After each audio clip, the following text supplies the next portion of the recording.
Hello DC fans, welcome back to my channel Dastaan TV. तो Supergirl movie जो है हम ऑलरेडी जानते हैं, डेविड कॉन्सवेट का जो सुपरमैन है वो इस मूवी में अपीयर होने वाला है।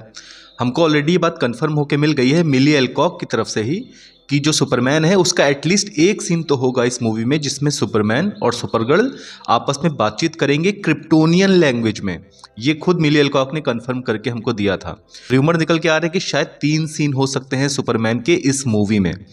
अब ये जो डायलॉग सीन होने वाला है क्रिप्टोनियन लैंग्वेज में इन दोनों के बीच में, सुपरमैन और सुपरगर्ल के बीच में, हो सकता है कि इस सीन से पहले कोई छोटा मोटा एक्शन सीन दिखा दिया जाए जिसमें कोई थ्रेट सिटी के ऊपर हो और सुपरमैन सुपरगर्ल मिलके उस थ्रेट को रोक लेते हैं। शायद उस तरीके से एक आध और सीन दिखा दिया जाए सुपरमैन का, लेकिन देखते हैं क्या होता है। फिलहाल ये तो र्यूमर है, लेकिन एक सीन तो डेफिनेटली कंफर्म है कि सुपरमैन का सुपरगर्ल मूवी में होने ही वाला है।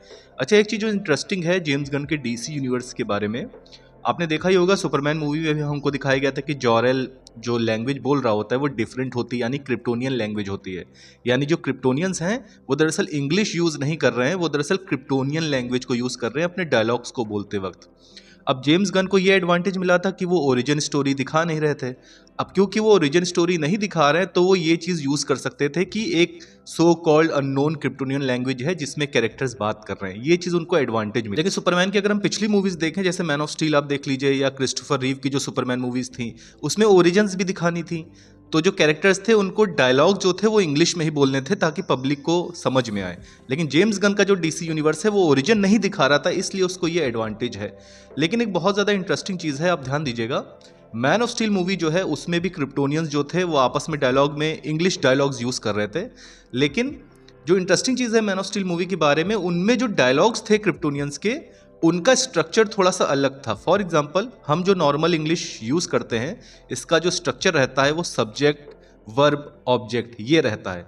लेकिन क्रिप्टोनियंस जो इंग्लिश यूज़ कर रहे थे मैन ऑफ स्टील मूवी में अपने डायलॉग्स के दौरान, उसमें object verb and then subject वो यूज़ कर रहे थे।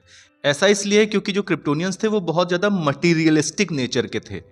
मैन ऑफ स्टील मूवी की जो होम मीडिया थी, ब्लू रे और डीवीडी, उसमें आपको पता है बिहाइंड द सीन्स भी होते हैं और डायरेक्टर्स की कमेंट्री भी होती है और बाकी लोगों ने जो मूवी में वर्क किया उनके इंटरव्यूज़ वगैरह भी होते हैं। उसमें इस चीज़ पे बात भी की थी जैक स्नाइडर और बाकी लोगों ने कि किस तरीके से उन्होंने लैंग्वेज का जो स्ट्रक्चर था वो चेंज कर दिया था क्रिप्टोनियंस के लिए, ताकि वो थोड़ा सा अलग लगे अर्थ की जो इंग्लिश है उससे।